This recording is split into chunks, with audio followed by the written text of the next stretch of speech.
Welcome back to episode 2 of Before the Basket. I'm Kara Adams, joined alongside Zion Brown. And in just a couple of moments, we're going to break down Indiana's upcoming match with the University of South Carolina. But Zion, let's go back to Indiana's first 2 games of the season. What have you seen from this new Indiana squad? What I have been most impressed with so far through 2 games from this IU squad is the sophomore forward, Mackenzie Mbako. This is a guy that last year around this time, his first few games in the IU uniform, just didn't look like he knew what was going on all the time out there on the floor. You know, he came in as a 5-star, McDonald's All-American, such high expectations that he did not meet early in the season. He obviously turned that around and became Big Ten Freshman of the Year. And now this year, averaging 24.5 points per game in the first 2 games of the season, had the big 31-point outburst against SIUE to begin the year. And he just looks poised, not just that the shots are falling, because we know this guy's a talented shot maker, but he looks poised. He knows where to go with the ball and where to be on the court at all times, which is something that has helped his game really expand and evolve a lot more than it was a year ago. Certainly, it really looks like he's almost making that jump from freshman year to sophomore year, similar to what we saw with Malik Reneau last season as well. For me, I've been impressed with what Trey Galloway's done coming off the bench. Really been a true, dealing out a lot of assists for this Indiana team. He had 9 in that first home opener against SIUE. He's just kind of really played that role really well, kind of being that 6th man off the bench. We'll see if he starts to fall into that starting lineup once he's fully healthy, but I've liked what I've seen so far. He just looks very calm as well on the court now that he's got a lot of help from Miles Rice and Ballo as well. But Zion, what are you looking to see with this Indiana team? What are you looking for them to improve on? I think just the offensive continuity is something they need to work on, because look, when you have as many transfers as this team has, it is going to take a while for everybody to look right together and to look really as a whole team offensively. But right now they're still working on that, especially in half-court play. They've been really good in transition. They had 31 fast break points against Eastern Illinois the other day, but they're still trying to figure out how they can work in the half-court, kind of what their go-to plays are and who their go-to guys are in half-court offense. So that is something to still look at for this team and say, okay, there are still steps to go to make sure this is an efficient half-court offense, and they'll have to figure that out soon because their biggest non-conference tests are in these next few weeks. Certainly, and I think I'm also looking for some 3-point shooting. Yeah.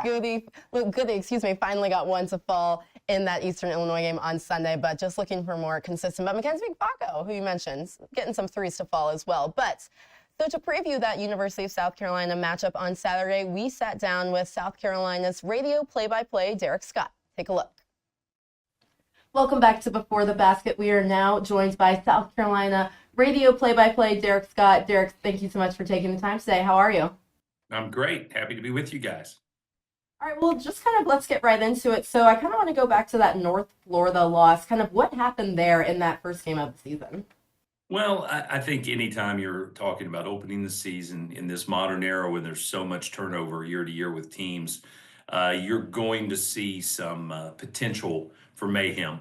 And North Florida is a squad that I think their style of play really did make for a more challenging opener than a lot of folks may have anticipated. And certainly they backed it up by going to Georgia Tech a week later or less than a week later and beating the Yellow Jackets by 20 plus. So I think they're a quality mid-major team and quite likely that a lot of guys on that South Carolina roster probably look past that game a little bit, not knowing much about the North Florida program. It happens, I think, pretty routinely in college athletics. Sometimes you were able to dodge the bullet and still win the game. In this particular instance, South Carolina was not able to. South Carolina has been able to now bounce back and get 2 blowout wins since that loss to start the year off. Just what have you seen in the past couple of games for you guys to rebound and kind of put your season back on track? Well, I think you've seen more consistent play from a number of guys, but it starts with Colin Murray-Boyles. I mean, he's the All-American candidate for this team, and his numbers weren't bad against North Florida, but they were not, I don't think, what he's capable of. His efficiency wasn't there. The last 2 games it's been there. He had a double-double against South Carolina State. He missed another one this past week by 1 rebound, and he's averaging 20 and 10 right now. He's a tremendous force for this team, and if he's not playing at that level, then this bunch will have a hard time winning consistently. But when he's where he is right now, the last couple games, then he's a definite difference maker. He's a guy that NBA scouts view as a probable first-round pick here in a few months, and so obviously he's going to set the tone for this team more often than not. Kind of going off that, staying on Colin Murray-Boyles, what kind of jump are you looking for him to make from freshman year to sophomore year? That's a good question. In that last year, once he got through mono, he missed just about the entirety of the non-conference season. And so it was a little bit of a surprise, I think, because people didn't know about him as far as what he could do until he got into conference play. And then he was consistently able to put up numbers against SEC competition. So you think, well, what more can you ask than that? It's just that this year the offense has to really run through him, and he's got to be able to be more of a volume guy.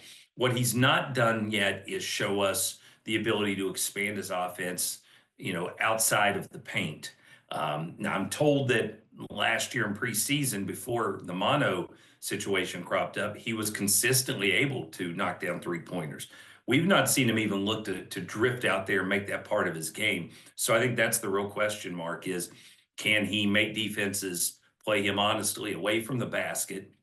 And if he can, then I don't think there's a whole lot of question about where he'll be next year as far as, pro versus college. Going on to his front court mate, the new addition in Nick Pringle, who'll be going up against Umar Ballo, assumedly on Saturday. Also a new guy for IU at that center spot. Just what do you expect to see in that matchup between those two? Yeah, Ballo's got a lot more weight and strength than Nick does. So Nick's going to have to really work hard to keep Ballo, away from the spots on the court he wants to get to. Nick's a guy who the last couple of years at Alabama was a great piece in their system. And their system, it's very much offensively 3-pointers or layups, 3-pointers or dunks.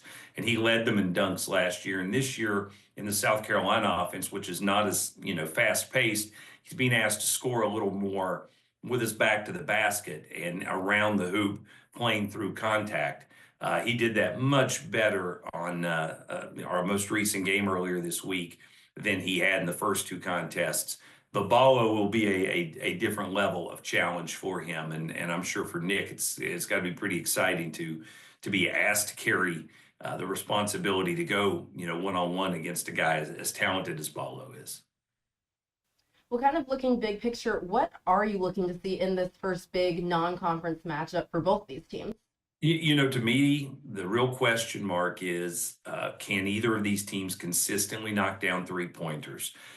Indiana, that was the mark against them last year, is they didn't even really make the three much of their offensive focus. This year, to look at the numbers, early on, it's only been 2 games, but also peaked at that Tennessee exhibition game.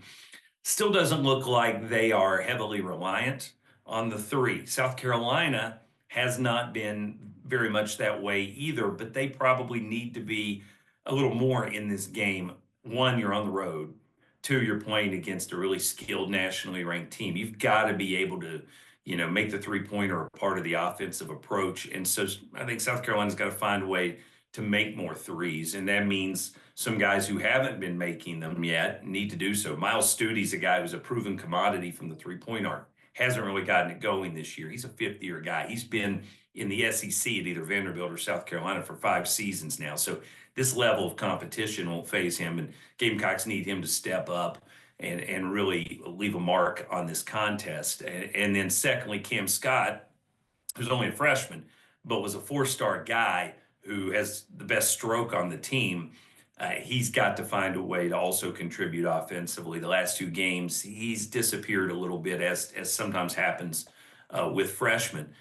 Those 2 guys have to be able to give Carolina some offense on the perimeter if the Gamecocks can win. And then for Indiana, I'm asking the same thing, whether it's, Miles Rice or Mbako, who can, make the 3-pointer something that the defense has to respect and keep them from really, packing things in to try and make it harder to score in the paint. Derek, when it comes down to it, what do you think the key for this game will be? Well, I think what I was just talking about probably is that it can, for South Carolina, can you hit 9 or 10 3-pointers? If you can do that, I think you're right there. If not, it's going to be an uphill climb because Indiana's got more weapons around the basket. Their size, 6'9", 6'9", 7 feet, that's a lot. And so for South Carolina, I think they've got to be able to counter that by being better from the perimeter than they've shown themselves the first 3 games. That will, I think, determine whether or not the Gamecocks are in a position to possibly get an upset on the road. All right, well, Derek, that is all we have for you today. Thank you so much for taking the time with us. Great, guys. We'll look forward to seeing you in Bloomington.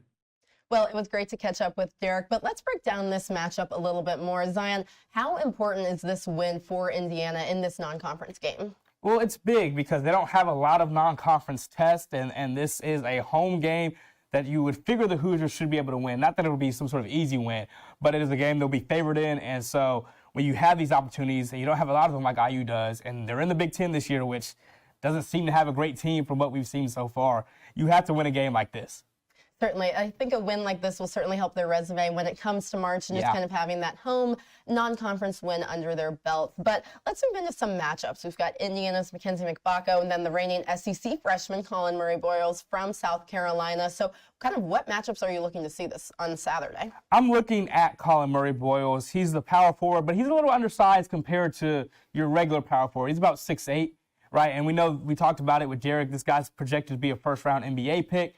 He'll probably be going up against Malik Renew. We'll see what other matchups IU maybe throws up against him. But you got a 20-10 guy so far this year going up against Renew, who is a little bigger and stronger than he is. And even like Derek talked about, you got that Nick Pringle matchup against Omar Bala, who's also, once again, a little taller, a little stronger than he is. So those down-low matchups will be big. But in a game like this, when you're playing another quality team, it still always comes down to the guard play.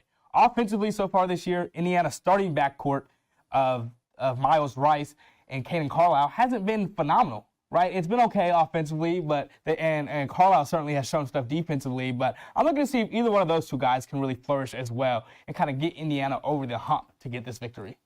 And kind of what for Indiana to get that victory, what do you think the score prediction is for this one, Zion? I'm going to go with the Hoosiers in a tight one. I think it comes down to the last 2 or 3 minutes. I'll say, and I don't think it'll be super high scoring, I'll say it'll be 74-68 IU. All right, I like it. I'm going to go with the Hoosiers, too. I think it will come down to those kind of last 5 minutes of the game. I think a crowd will help. Hopefully a good turnout from Assembly Hall, better than what we saw in Eastern Illinois. No football this weekend, That's so true. Hopefully a good turnout for one of Indiana's biggest non-conference games of the season. And that's going to do it for episode 2 of Before the Basket. Once again, I'm Kara Adams alongside Zion Brown. Stay tuned and follow along with us all season long for Indiana basketball updates.